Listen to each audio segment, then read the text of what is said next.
Welcome to Monday Live, Exploring Birth Psychology. Today is Monday, May 10th, 2021. I'm your host, Catherine Lightfoot, the Education Director for APPPAH, the Association for Prenatal and Perinatal Psychology and Health. Monday Live is free and open to all to join us live on Zoom every Monday. And the recordings are available in our Monday Live library as a benefit with APPPAH Premier membership. I want to remind you that this Wednesday, we have our very first gathering for APPPAH Connect, which is a networking call for our members.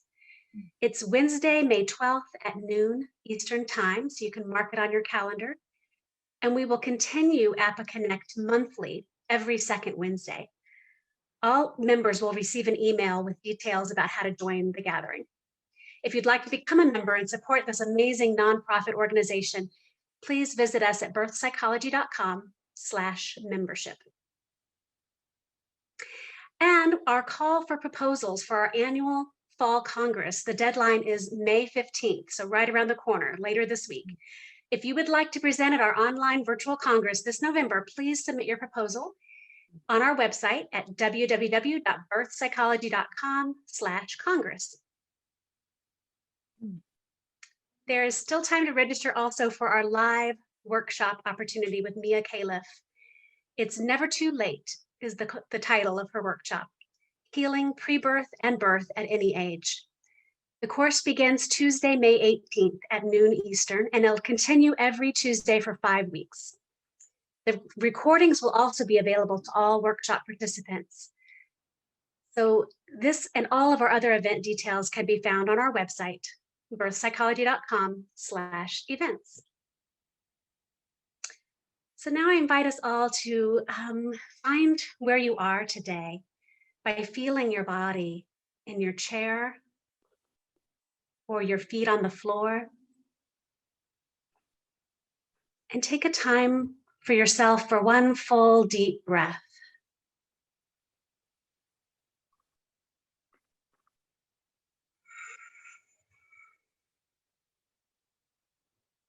We call ourselves present in this moment as we are blessed to share time with Dr. Judyth Weaver.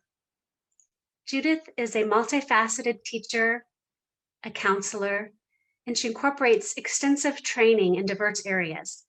She began her studies in pre and perinatal therapy with William Emerson and continued with Ray Castellino, and is certified to conduct his womb surround process workshops.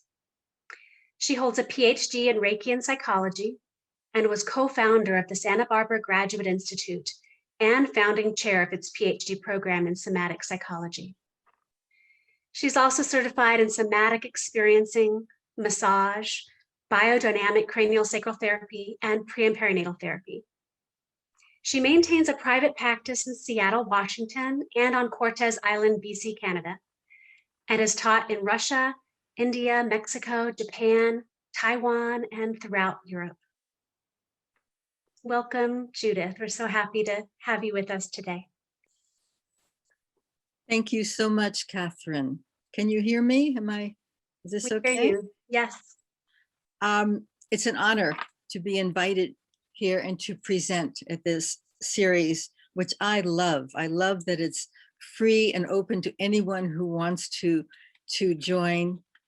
And it's been an honor to listen to so many giants in the field with such fine and crucially important information. I want to give a special thanks to Nina Ketcher, who found me and insisted that I contribute a somatic presentation to this program. So here I am. I was sort of hiding, I think. And you've already mentioned that I studied with William Emerson and Ray Castellino, and I want to add to that amazing duo, a trio, that Franklin Sills, who presented just last week, was my biodynamic craniosacral teacher a couple decades ago. So a wonderful trio for me to develop in this field. And there are a few other people that I would like to add to my picture of my background and how it brings me here. And the first one is Wilhelm Reich, who some of you probably know about and others of you may not. Just quickly, he was a psychoanalyst, one of Freud's top students, until they had a falling out, different philosophies about life and being. And his work in many ways has been very controversial, but he never moved from his direction. And what I want to point out is that when he came to the United States, I think it was 1938, in 1940 in Forest Hills, New York, he opened up a clinic for mothers and babies. And this may have been the first clinic in the country of that sort, and maybe the first one in the world, I don't know. But I remember reading that he said, if somebody wants him to treat a child, of course he has to treat the mother also, because if the child has issues, where does that come from? So he was cognizant of that very early on, and he opened up an orgonomic infant research center where the focus, number one, was in prenatal care. Number two, they said birth and the first few days of a newborn's life. The United States government shut down this clinic. I think it was 1942. But it was always in his work and in his life, and in his will, he created the Wilhelm Reich Infant Trust Fund, which still is the umbrella for the museum in Maine and his books and all sorts of work. Amazing work. There was on the, I think it was on the old APPPAH website. I remember talking with David Chamberlain and having us post an amazing, very short piece that Reich had written. It's on my website. I couldn't find it on APPPAH website now, but if anybody's interested, I can certainly pass on the information. His eldest daughter, Eva Reich, continued his work, and she was an MD. She did home births. She treated people with herbs and in a most natural way. She lived in Maine. And she actually traveled around the world 8 times, passing on, working with people and babies mainly, and passing on the information, and especially what she called baby butterfly massage. So I met Eva in 1985, and we became good friends, and she was a mentor of mine for a long time. I also want to mention and call in and thank Charlotte Selver, and some of you may know her name or maybe the work of sensory awareness, which the work has influenced many different forms of psychotherapy and different practices in the world. Today, I met Charlotte in 1968 and started studying with her. Her teacher in Europe, Elsa Gindler and Heinrich Jacobi. And then I want to mention Emmy Pickler, who most of you probably don't know of. Pickler was a pediatrician in Budapest, Hungary. And after World War II, the government asked her basically to pick up the babies that were just homeless, parentless on the street and create an orphanage, which she did in her very personal way, which was not medically oriented, but baby oriented. So she became very well known for just allowing the babies to develop on their own, to do what they could do for themselves rather than doing things for them. And it became very, very famous, and still is, long after Pickler's death. And her daughter, Anna Tardos, ran the orphanage and the institute for a while. It's now more of a training program for people who want to work with babies. It is still going on. And maybe some of you know of RIE, R-I-E, which is Resources for Infant Educarers here in the United States. Magda Gerber was the person who brought Pickler's work to the United States and founded RIE. And there's a great big circle of that, of the people who have supported me and sort of have my back. And the interesting thing is Elsa Gindler's work was the great influence in Wilhelm Reich's work, that he added to psychoanalysis, the knowledge and the acknowledgement of movement, of energy, of muscular armor. And it changed psychotherapy greatly. So those are more of the greats who are in my background that I appreciate. So this is not a lecture. There are no slides, mainly because I'm a Luddite and I'm so nervous about doing anything on a computer that trying to do slides would just, drive me nuts. But when I was realizing that I wasn't going to do slides, I realized, slides are wonderful. I love them on other people's talks, but they're explaining and telling about, which is great, which is important. But in this presentation, I hope you can experience what I offer, and I'll give you some opportunities soon, I hope. And then you can pass the experiencing on to others. It's important to tell, but the awareness of it is what I'm hoping to transmit to you. And if I don't, I hope you will let me know.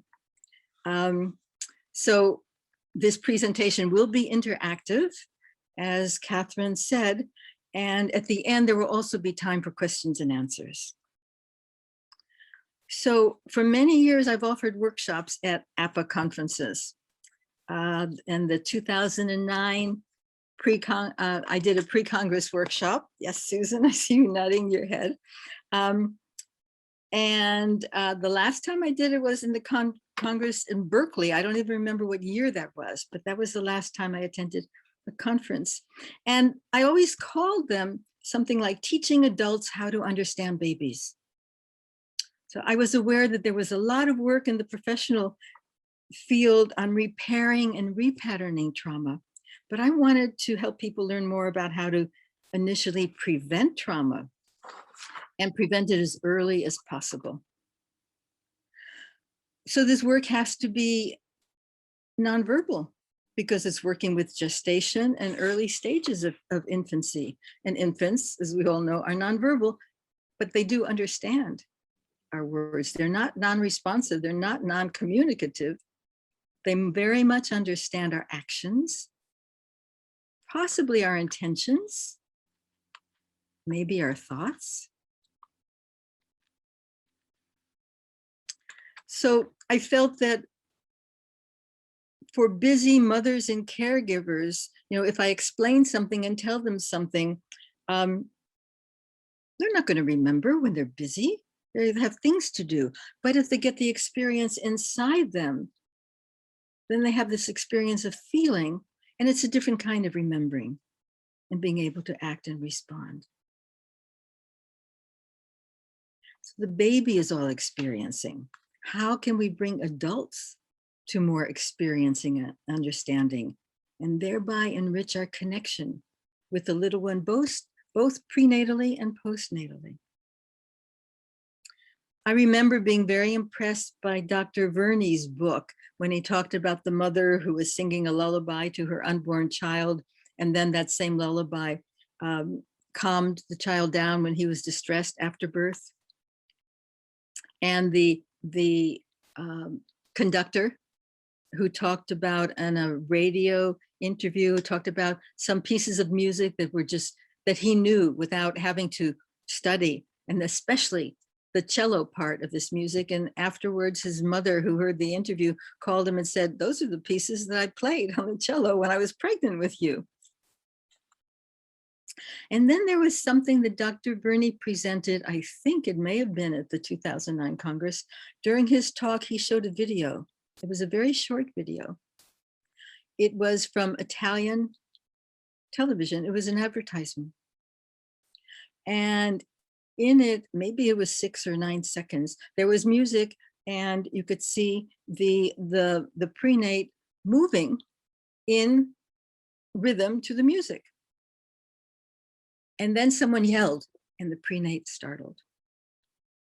I think it went back to music, but then later on, maybe it sounded to me like a dish or something was broken. And of course, the prenate sidled again. And I went, whoa, that's very pervasive. It's clear evidence in how responsive and crucial the prenatal focus is. So in the beginning of doing my workshops at APPPAH and other places, my focus was mostly on babies, how adults can understand babies. But it has lately become clear to me how adults need support and help as well. So when I have been asked over the years of what kind of people do I work with in my therapy practice, I would always say, oh, I work with big babies and little babies. And it occurs to me that the big babies need help as much as the little babies do, especially in this world and what's going on today. So babies are experiencing, we have our minds, and how do we really communicate? How do we pass this on? Our touch, our presence, our being is so important and affects everyone, but especially the little ones, even prenatally, very deeply. It affects we adults also, but we don't pay much attention to it, or we don't acknowledge it sometimes. So as everyone has said, we are all relational beings. Everything we learn is in relationship, the connection. And the learning surely has begun in the womb, even before. So I'm trying to develop ways of working with infants and also teaching their adults how to be with them and with themselves, being with themselves better also. So neuroscientists say that genetic influence continues for 5 generations, and the indigenous people say 7 generations, and I go for that. And then just last week, interestingly enough, something came to my computer. I have no idea how it came. It must have been for this presentation, but I had never heard of it before. There was a newsletter called the Harvard Gazette. Last month, April 5th, 2021, the title was How We Handle Stress at 45, Linked to Prenatal Exposure. Do any of you know of this? I don't see any. So it says that the results of a long-term study demonstrates how the adult brain responds to negative, stressful situation more than 45 years after birth. I went, wow. And it went on to say that men and women whose mothers experience stressful events during pregnancy regulate stress differently in the brain 45 years later. I thought, oh my gosh, 45 years and more. That means forever. It's the Harvard Gazette. If any, I subscribed to it yesterday to see what else it's going to send. So it's so clear that we need to assist the adults, the parents to be, the caregivers, so that they will be able to support themselves and pass the safe, desirable experiences onto infants. So basically, if I'm not relaxed and feel safe, how am I going to be able to pass on a relaxed feeling of safety to the baby? To anyone, but especially to the baby. So this somatic work can start very early. For instance, at times I've worked with people who wanted to conceive and then conceived, and then I love doing it from way back all the way through. But if we're counseling adults who want to conceive, we can start right there. We might want to encourage them to talk to the desired baby, welcome the baby to come when they're ready, and even sing or tone even before conception. I think it could be a good habit to develop and make it easy to continue this connection after conception and during gestation. And I've created a new word. I suggested that the gestation period for the child can also be an ease gestation time for the mother, learning more how to relax in preparation for being a busy mother, taking time to explore herself and learn ways to support and enhance her health and ease for herself as she prepares for the baby. I think it could help lessen postpartum depression, which I've just learned is now called peripartum depression. And it might also assist and support conception. So mainly what I suggest is very, very simple. It's just the experience of paying attention to how we are right now. It's letting our awareness have maybe a bigger voice than we usually do as we're rushing around during the day. So for instance, if we just take the moment, I've been talking a lot, and I wonder of what you've been aware of in yourself as I've been talking.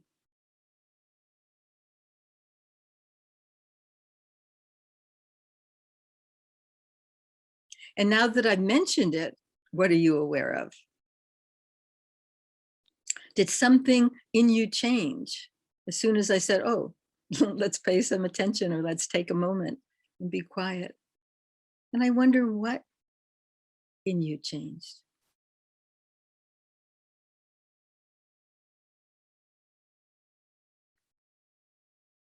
Was there any change in your breathing?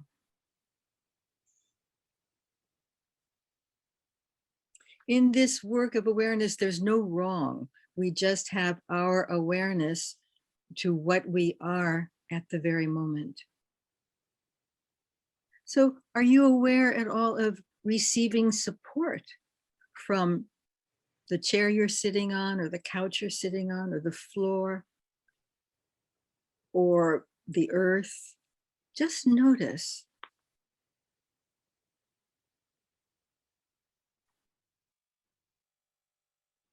Just being.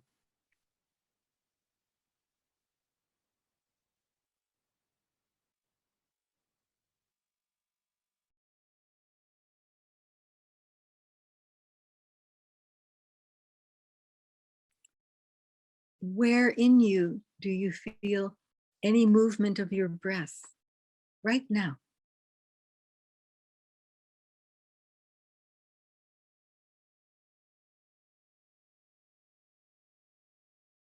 And just paying attention to it, does that change anything in you?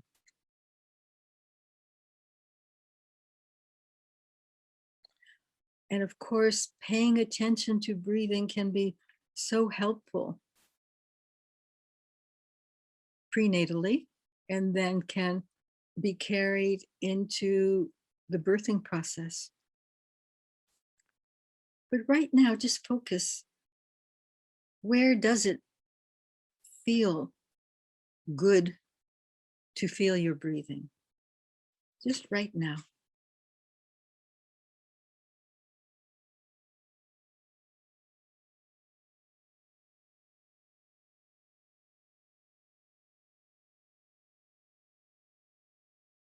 So just that simple process, I'm aware of someone who has their hand raised. I don't know what we have to do to let Shayla speak. I'd be interested. Shayla. Hello, yes. Hello. I thought you were asking us for what happened to us, that you wanted us to raise our hands. So I raised my hand because I had quite a strong sensation happen for me. I'd be very interested. I think we all would be. I'll just sit, I think I'm on my couch, so I'll just sit up. So I'm a bit more present with you that way. Yeah, two things happened. It was around the Harvard study. Two things happened when you mentioned that. One was I went back to my own uterine experience and wondering about my mother's stress, and the idea that one is processing stress in the same way as one was in utero. And of course, I've done a lot of work since I was in the womb. And I've also trained with Ray Castellino. And so as you told us to breathe then, and you just asked us to pay attention, it was really interesting. All of that released and softened, and my heart, it was an opening here around my heart. And I was able to sort of, as it were, be with myself as I am now, which was really lovely. Yes. That was one part. The other part, which was a little bit more, that tightened my stomach really, was thinking about my son's time in utero and the fact that he's about to turn 40 this year. So the 45 kind of, I think. And I felt a sort of a jump in my nervous system, almost like a startle. And my solar plexus went kind of tight like that. And felt guilty because I had a very stressful pregnancy with my son. During the pregnancy, there was way too much going on in my life for me to actually be able to process at the time, which is 41 years ago now. And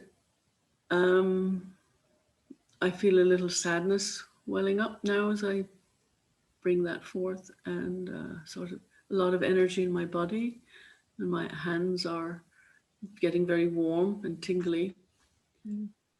So perhaps I'm actually releasing some of that sense of guilt and blame for myself. And again, when you were asking us to notice all those things, I really, and the support of my cushions here and my couch, and it was just so deep. I thought, oh, I really needed support back then. It's like Ray's whole thing is all about support, all the layers of support. And it was as if, as I listened to your voice, because your voice was very inviting and soothing, it was like I was able to really receive the support now in this moment, as I felt the couch, the cushions, and my whole back sort of let go, right down through my pelvis, actually, into the seat. This is very powerful.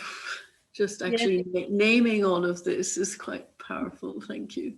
Yeah, thank you very much. You've said it all. It is very powerful. And the one thing that I wanted to say, I mean, guilt, what has happened has happened. It's being aware of it now and how we can be now, which is what the process that you went through. That was beautiful. Thank you very much. And again, my heart just opened then with that, to that younger self and to my son, in all that stress that we had back then. Yes. It's very healing. Thank you. You're very welcome. Thank you. And it's so, well, it's profound, and it's also so simple. Just the awareness, just the, oh, yes, I'm me, this happened, here's what I'm feeling now, and receiving support from, if nothing else, the earth. That was great. Thank you, Sheila. I want to, Laura, is there you have your hand up? Yes, yeah. I shouldn't be doing this, should I? Okay. Yeah. Do you want to say something? Yes. I feel so grateful and touched, but by the way you are approaching this talk, this presentation to us. I'm a midwife, live in Mexico. I've been for over 30 years. And now that I hear more about APPPAH presentations, I realize that as a midwife and doctors, and we approach moms in a more physical way, like 80% or 90%. It's how you're doing, how's this belly doing, your vital signs, and the baby position presentation. But I was speaking yesterday to a mom who's going to deliver in these days, and admitting that we need to pay more attention to the prenatal or prenate periods and the connection and how am I feeling. So I decided, when I was listening to you, and also very well, I'll speak about that later, that I will start my consultations visits with this kind of, let's feel, let's sit, let's be quiet and just be with ourselves. Great, Oh, great. Before asking questions and the follow-up and the registration. 30 seconds doesn't take long, and it could make, you know, a lifetime of changes. That's wonderful. Let me suggest another thing, as well as the connection with the breathing. Thank you, Laura. Thank you so much. The connection with the breathing. I also would suggest having the mother-to-be find a couple of, I would call them home bases or touchstones, just places that she feels good touching. And I want to suggest that you all do that right now. For instance, just take your hand and put it on your cheek and just feel what that does, how that affects you.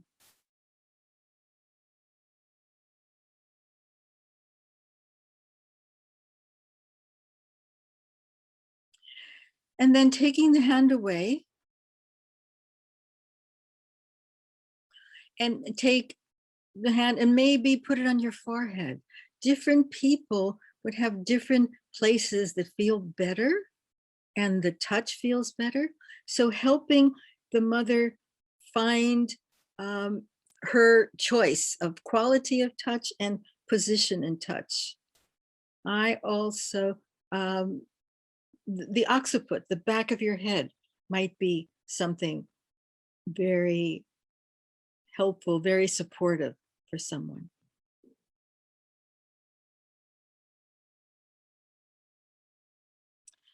And then bringing that hand away and noticing what the touch does to you and what the coming away, the after touch, you might call it. And how about touching your heart? Now, I would use these as home base, you know, touchstone for the adult. And sometimes, well, during pregnancy, of course, but sometimes there's a place that, well, the cheek, that might be used even while nursing the baby or something to help the mother ground or connect. But just one or two places that might feel good for the mother can be very, very helpful. And I think it's good preparation for the baby too. And I suggest that the parents choose several activities that support the prenate who's gestating. Of course, we talk about so many things: rhythm, stroking, song, stories.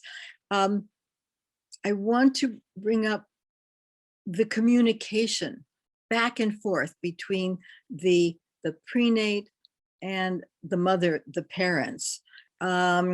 At some point, 9 months can feel like a long time. Maybe the mother is tired of drumming on her belly and she wants to maybe play music or ring a bell. Communicate that. Tell that to the prenate. Okay, no more drumming anymore. I'm going to start ringing a bell or something. And whatever it is you do, the one or two or how many activities, it's very important to continue that after birth. That's another channel that allows the baby to come from pre-birth into this world with the sound or the rhythm or the touch, whatever it is, that activity. So the continuity is very, very important, not just the mother, the other, whatever other adults are going to be around there. So talking to the baby and listening. Take time, especially during pregnancy. The adults might not be aware that the babies could be responding, probably are responding. So remembering to take the pause and listen as well. Now, I talked about touch, and I want to explore a bit more of the different kinds of touch and the qualities of the touch. The place is one thing, the quality of the touch. So for instance, if you just do it wherever you want to on you, I'm going to use here because maybe you can see it a bit better. Well, maybe here. Take some time to explore the pressure, the strength of this touch. What happens to you when you press? Does a bit more pressure on your touch change your breathing? Does it change your sense anywhere in you?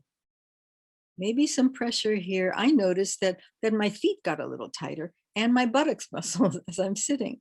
So this little bit of pressure does a lot to me. Now, if I lighten up, if you lighten up, what changes in you?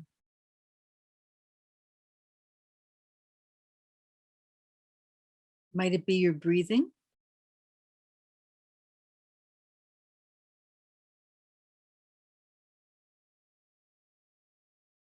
Might it be anything in your shoulders?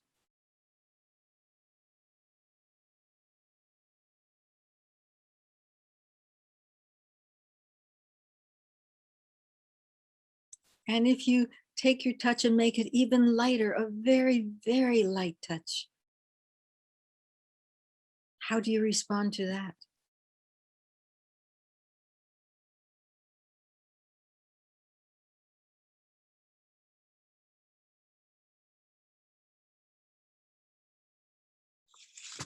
And then how about just stroking, moving your hand and a bit of a stroke?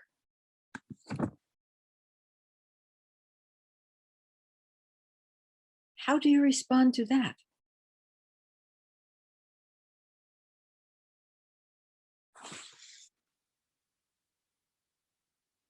What are you aware of in this stroke, this touch? Does it affect your breath?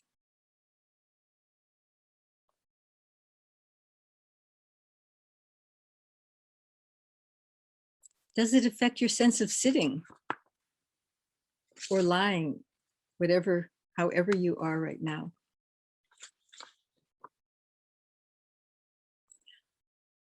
And then taking your hand away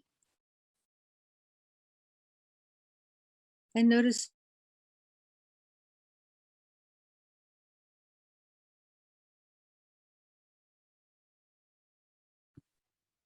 here. Somehow we had you muted for a second there. Sorry about that, Judyth. So yeah, I'm back, yes? You're So back. so not only the activity, but the aftermath. How does that feel to you? And there are other possibilities. You might want to scratch or tickle, various things. How does this is good information, how we are responding.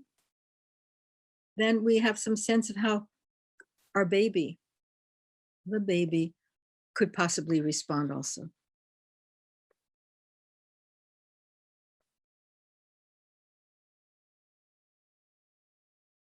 A scratch, a tickle, a squeeze.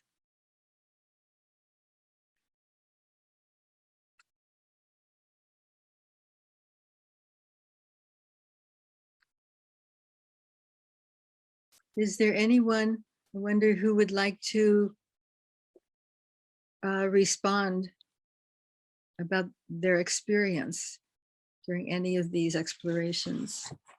Susanna? Oh. Susanna, go ahead and unmute yourself.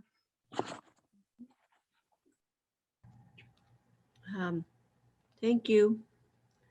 I'm listening to you very deeply. I was trained by Myrna Martin. I'm a midwife from Ecuador.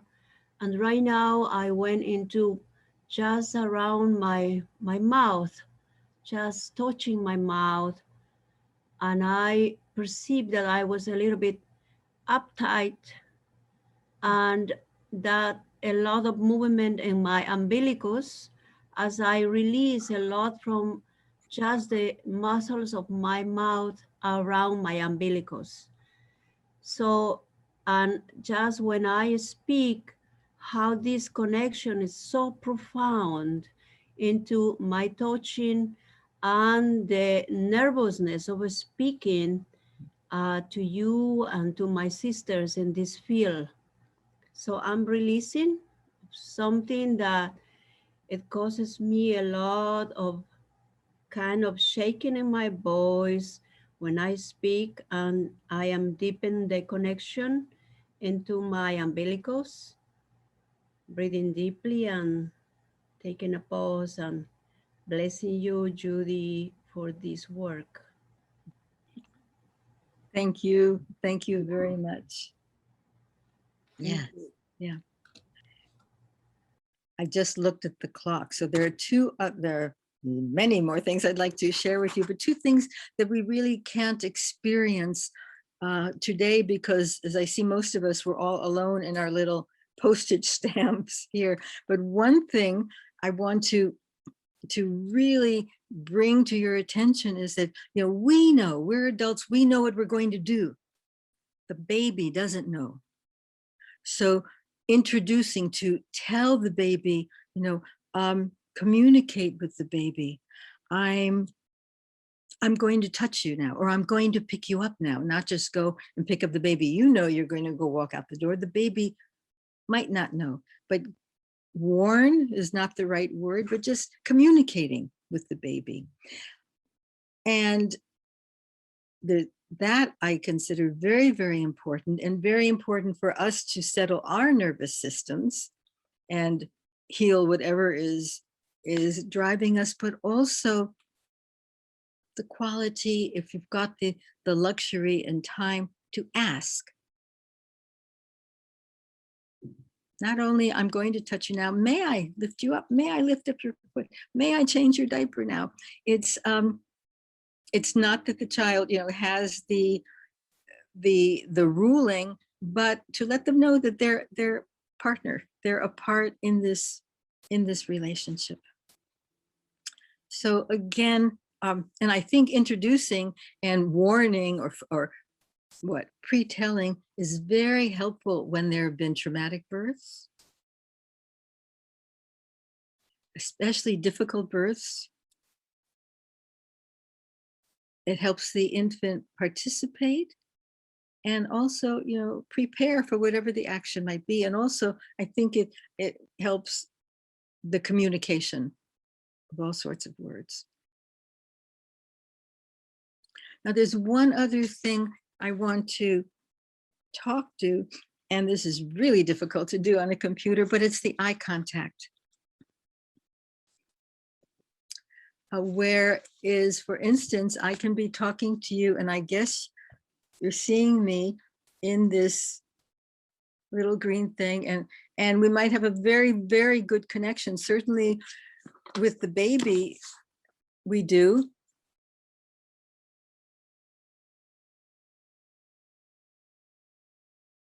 And so we had a good connection, and I turned away, and I wonder what happened to you. I remember I did this in another, well, for a RAI keynote that I did recently, and I just reviewed my presentation, and it was so interesting. I saw myself. I knew what I was going to do. I'm an adult. I saw myself do that, and the thought that came to my mind was, oh, what did I do wrong? And this is not without warning. I knew what was going to happen, but that's how potent it can be. So I always wondered, working with Ray, why he, in the beginning, why he would say, I'm going to move my attention now.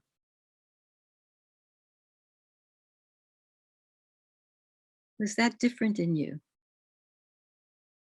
Was that different in my heart?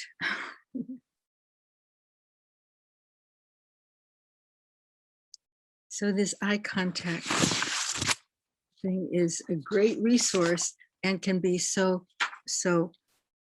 potent. I think that's the I would love to hear from anyone. I'm looking at my watch and saying, uh-oh, I better stop talking and let you talk more. So I would love to hear from any of you. If you have questions, if you have responses. If you have any questions to share, feel free to type them in the chat or raise your hand. We've got about 12 minutes left with Judyth. So let's take this opportunity to ask her what you'd like. Katya, is that the right way to say your name? You can unmute now. Hello, Judith and everyone. I was wondering because when you looked away, I had the feeling where she has gone. But then I read quickly some other responses of other participants. So I was wondering if my feeling of where has she gone has something to do with what might have happened with my mother, or is it at the time of perinatal period? Well, I don't know, of course, and I haven't read the other comments, so I don't know. But surely eye contact is, you know, one of the major contacts that the infant has, and you know, touch and eye contact, when we take that away, whatever the response is very, very vital, I would say. Mm-hmm. So yeah, to soften it, to lessen it, communicating with the baby about that. Yeah. And most of we adults, we never thought about things like that when we had the baby, so, or our mothers, whatever. So yeah, thank you, Okay. Katya. Thank you. Mhm. Let's go to Mary Beth. Thank you. So referring back to the exercise where the first part was to put the hand on the face, and my experience was, that's so nice. But as I stayed there, I had this deep welling of grief. And I thought to myself, wow, is that something that we can look at, similar to Katya's question, I think.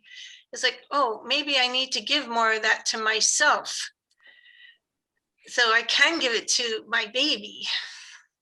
And you can give it to yourself too. Right, just because. And preparation before birth, when you're giving so much to your baby, taking the 9 months, you know, giving it to yourself, I think is time well spent. Yeah. Well, thank you for your wonderful presentation. Thank you, Mary Beth. Laura types a question, Judyth. She's asking, I wonder if these types of exercises are better done on an individual basis with just moms or together with couples? Oh, couples, families. I think anyone can benefit because so many of us have spent so much time, you know, out there doing so many things. And especially nowadays when we are spending so much time with machines. Taking what, 30 seconds, a minute or two to just go, oh, hey, that moves, could be very, very valuable for us as adults, as well as being able to pass it on to the babies. Yeah. Ellen. Hi, Judith. It's so good to see you and to see everybody else. And, you know, I always love learning with you. It slows me down and really gets me in my body in a way that's very accessible. And I'm feeling into a situation that happens often when I'm at work, which is I might be with parents and both baby and an older child. And I'm just feeling into how parents with many children and all the multitasking. And I'm just wondering if you have any thoughts for us on how to work with parents that have so much going on. Not even just talking about the cell phones and all the electronics, but just what if somebody has multiple children at home? How do you work with these people and help them access this beautiful work you're suggesting? Well, so how many hours do we have? As you're talking, I'm saying games, make games. So there's a 9-year-old and a 6-year-old or something, make games. Have one, touch the back of another. Is this nice? No, I want you to move up a little bit. Oh, a little to the side. Oh, scratch my back. Bring elements of this into the games and being able to, and then they might be able to be even more gentle to the baby. Oh, I can scratch the back of my older brother, but maybe not scratch the baby's face or something. Thank you.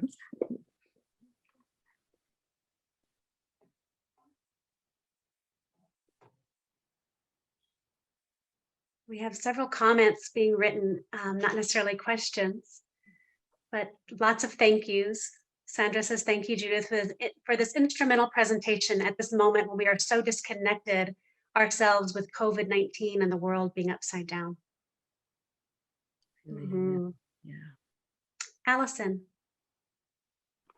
Hi, thank you, Judyth, for the presentation. And Catherine, I'm not normally able to attend these live because I'm in work, so I'm delighted today that I can. So interestingly, I attended a Zoom last week about mindfulness and grief, and specifically I would deal with people that would have neonatal loss and things like that. And it was just very, very powerful about taking that moment and just, experiencing what we feel in the body.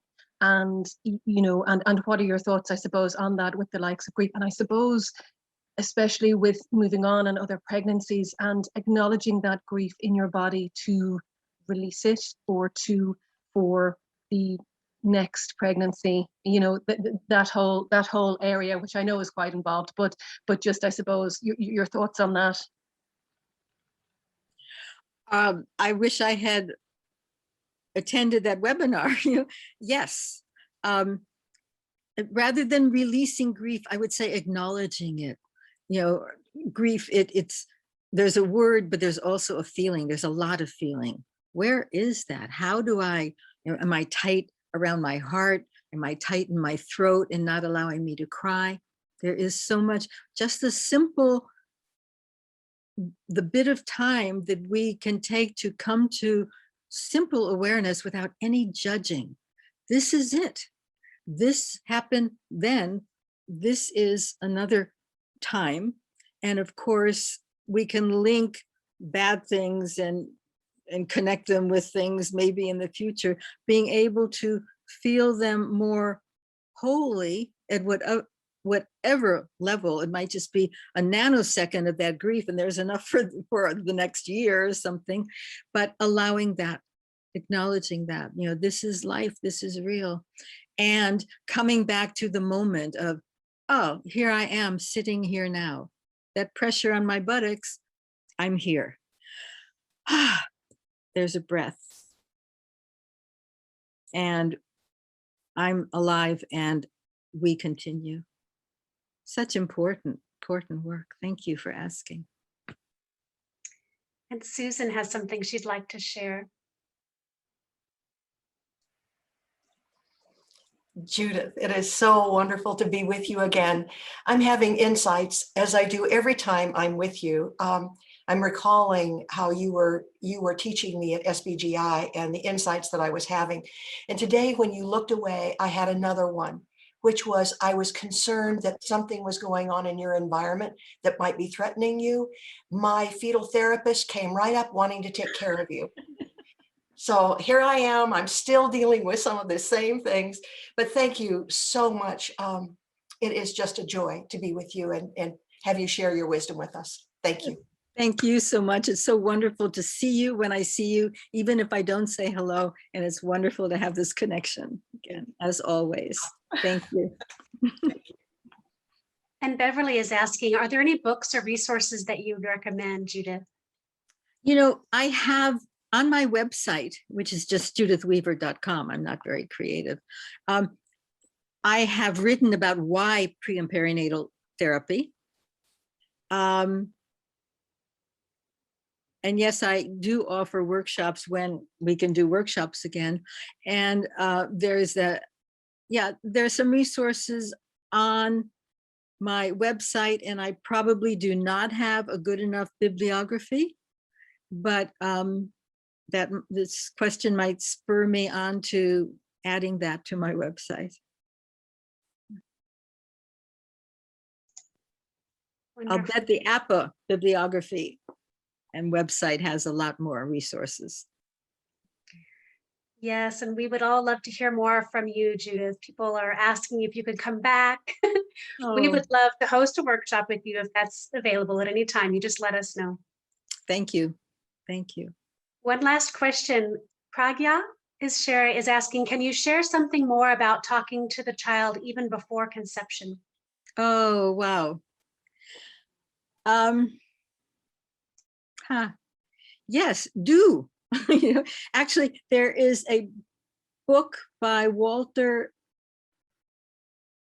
called How to Know the Baby You're Meant to Have, or something like that. Walter, if we had time, I would go, it's right over there.